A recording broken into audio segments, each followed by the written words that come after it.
All right, guys, moving on to 10.1 sequences as functions. For this chapter, you guys are going to be studying patterns. People might be asking the question, why is it important to study patterns? Well, I mean, without patterns, would we really even have a mathematical system to be able to describe what we see in the world? Typically, everything that we're studying in math follows some sort of pattern. So today, and for the chapter here, I'm not going to go through the whole chapter in chapter 10, but we're going to at least hit some highlights. We're going to be studying different types of patterns, numeric patterns. And so we're going to look at two different types today. It's actually a review of two different types. We did this in Algebra 1. And so we're going to look at the arithmetic sequences, and then we're going to look at the geometric sequences. Okay, so a little bit of review here. The subscripts in these guys. So remember that a sub 1, a sub 2, a sub n, when you see this type of notation, it is simply talking about the term in the sequence. So if I say a sub 1 just means the first term in the sequence, right? A sub 2 means the second. A sub n just means the nth term or some unknown term, or you can put anything you want in for n, right? So it's a variable term in the sequence. Okay, so make sure that you have that understanding down, because you're going to be doing a lot with that notation in this chapter. So an arithmetic sequence, you guys, and yes, some people pronounce this arithmetic, right? Counting type sequence. But yes, arithmetic, however you want to say it's totally fine. But we're talking about a counting sequence. So for this, we are adding a constant, or it could be subtracting, right? Adding or subtracting a constant value to the previous term. This means that these are going to be linear functions. Okay, so we know that if we have a slope, right? Slope just means that a constant change. So if I had a slope of 1 on a line, we'd be going up 1 over 1, up 1 over 1. If we had a slope of 2, up 2 over 1, up 2 over 1. The slope is the same thing as the difference in these things. So you'll see how that works here in a second. But here's an example, like 1, 3, 5, 7. Notice we're just adding 2 each time, right? We're adding 2. Whenever we're adding or subtracting a common number, that is an arithmetic type sequence. Okay, and when we do that, we call that difference the common difference. Okay, so it's the constant value that we're adding every time. It is also the slope of our line. Okay, so if we're graphing this, it'll be like the slope. So let's look at some examples of this. Example 1 says, determine whether the sequence is arithmetic. Okay, so what we're looking for is, we're looking for a constant change. Okay, so if we go from 7 to 12, we're adding 5. If we go from 12 to 16, we're adding 4. And then 16 to 20, we're adding 4. So notice we do not have a common number that we're adding each time, because the first time we added 5, then we did 4 the second. So we're going to say no, because there is no common difference. All right. Look at the second one. So from negative 6 to 3, we added 9. 3 to 12, we added 9. 12 to 21, we added 9. So here, yes, we do have an arithmetic sequence because we have a common difference of 9. A common difference of 9. Okay, so that's example 1, is just identifying. All right, example 2 says they're gonna give you an arithmetic sequence. They're gonna say, okay, this is arithmetic. Now we want you to tell us what the next 4 terms are, and then we want you to graph all 7 terms. Okay, so first one's 18, then the next one is 11, then 4, so we're going down by 7. We're subtracting 7 every time. So if we subtract 7 again, we would be at negative 3. Subtract it again, negative 10, then negative 17. Subtract it again, we're at negative, 24? Something like that.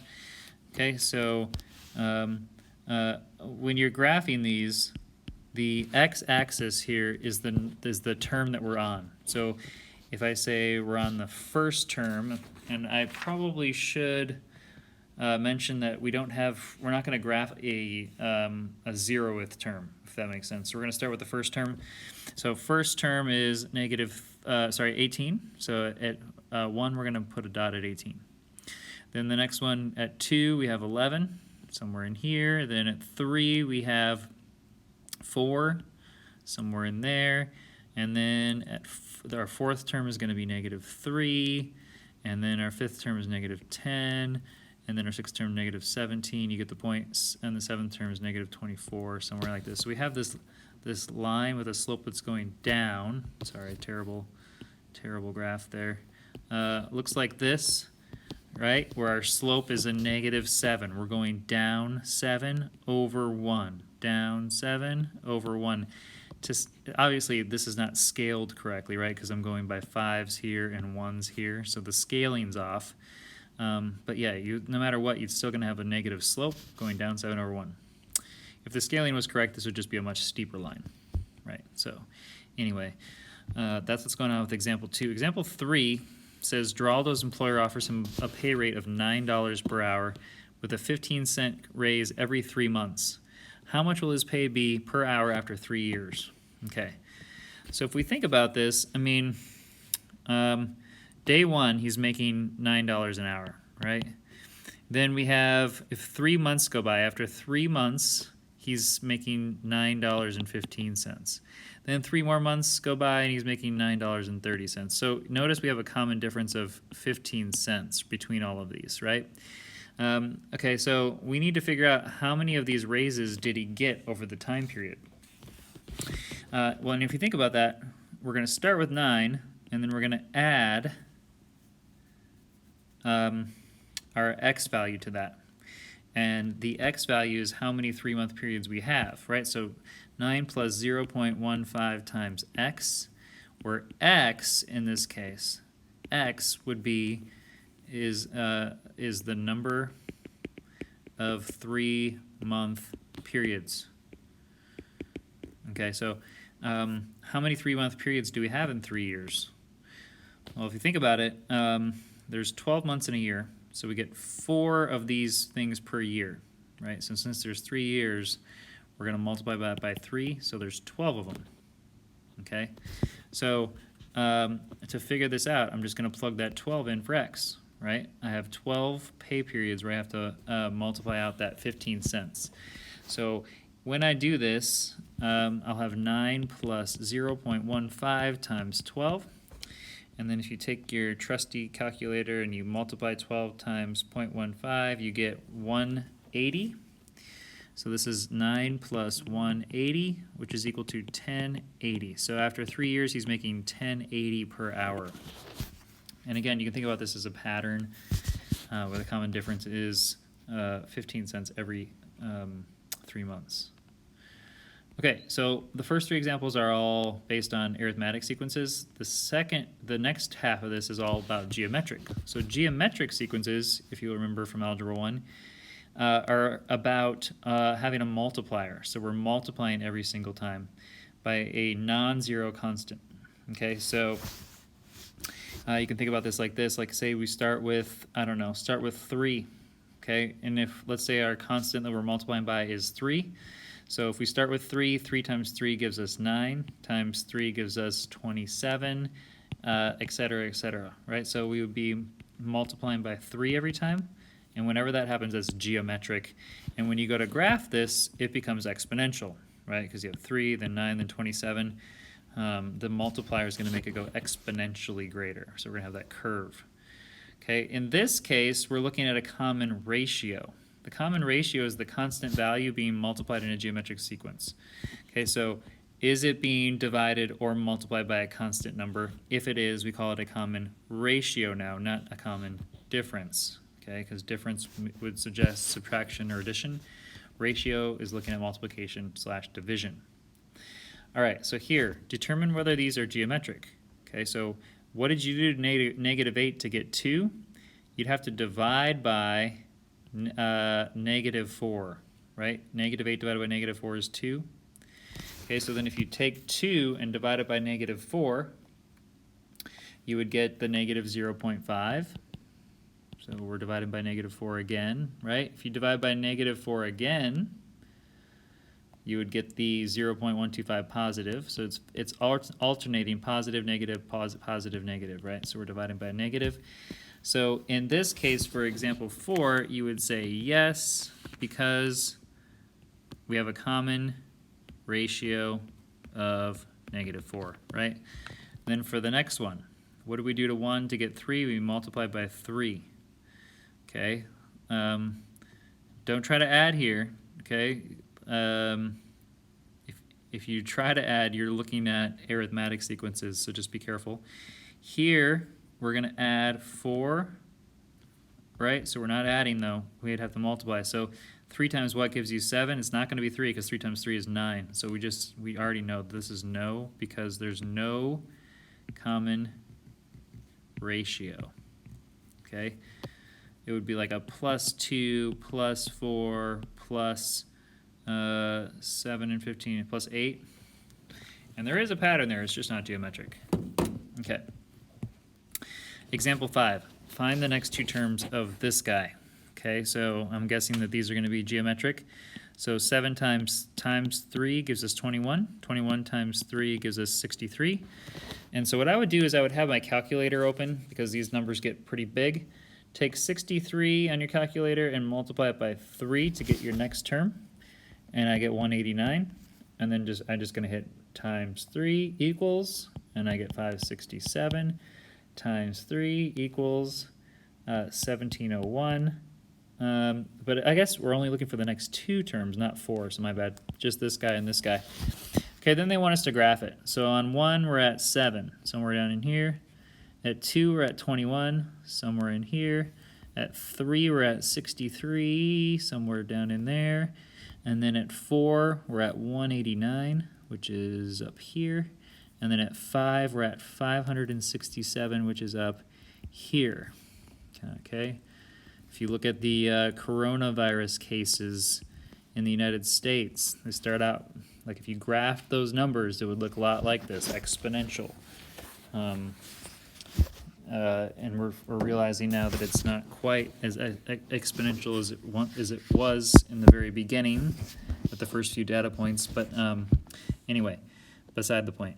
Example 6 says determine if each sequence is arithmetic, geometric, or neither. So now they're giving you stuff and they're trying to have you identify. Is it arithmetic? Is it geometric? Neither. Okay, so this is a little bit more challenging. If you look at 6a, okay, what are we doing each time here in this sequence? Don't let that 2 throw you off. If you need to, change everything to thirds. So I would actually think of 2 as something in thirds. It's the same as 6 thirds, right? 6 divided by 3 is 2. So you can write it in terms of thirds, if that helps you. Okay, so now we have this, right? So what's happening each time is I'm adding a third. That's my pattern. Okay, so since I'm adding a third, I would say this thing is arithmetic because it has a common difference of 1/3. Okay, so they want you to do a little explanation. I encourage you guys to pause the video, try out B and C on your own, and then go ahead and come back and make sure that you are doing it correctly. So here we go, 6b. For this guy, I'm noticing that I have different denominators each time, right? But I'm also noticing that my denominators are going up by 4, right? So I'm multiplying by 4 in the denominator. And my numerator looks to be multiplying by 3, right? So and one way that I can kind of test that is I can take the second number divided by the first. So if I were to keep going here, and by the way, we're swapping between negative and positive. So that suggests that something, there's no way, if it's swapping from positive to negative, there's no way that it could be arithmetic, right? We're not adding or subtracting something here if it's switching between the two. Right, so I'm going to check for geometric. All right, so it appears that I'm multiplying by -3/4, right? At least I can see that here. That holds up here. But does it hold up here, right? So does 2 over 1 times -3/4 equal -3/2? Let's check it out. 2 times -3 gives me -6. 1 times 4 gives me 4. That is equivalent to -3/2, right? So my pattern is I'm multiplying each time by -3/4. Okay. Again, a strategy for figuring that out is you can always take the second number and divide it by the first. So here's another way of looking at that. I could take -3/2 and divide it by 2, which is the same thing as taking -3/2 and multiplying by 1/2. And then I get -3/4, and just make sure that that holds up for all of them. So then you could take 9/8 and divide it by -3/2, right? Flip the second number, multiply, and make sure that you get -3/4 each time. Okay, that's how you can check that. So you would say geometric, and the reason for the geometric is it has a common ratio of -3/4. All right, so C, we're going from -4 to +4, +5 to -5. Okay, so that's kind of weird, right? So is there anything I can do? Oh, there's no way I'm adding here, right? There's no way I'm adding because I'm going negative to positive again. So there's no way it's arithmetic. So I should test for geometric. If I take the second number in here and divide it by the first, 4 divided by -4, I get -1, right? So I would have had to multiply the first one by -1, but then that doesn't work for the next one, right? So I'm not seeing either one of the patterns there, so I would say neither. And for my explanation, I would say there's not a common ratio and there's not a common difference. So it's neither. All right, guys. So I have a homework sheet for you guys. Don't worry about the homework. Go ahead and start that. I'll answer questions next time in class. Have a good weekend. We'll catch you guys next time. See ya.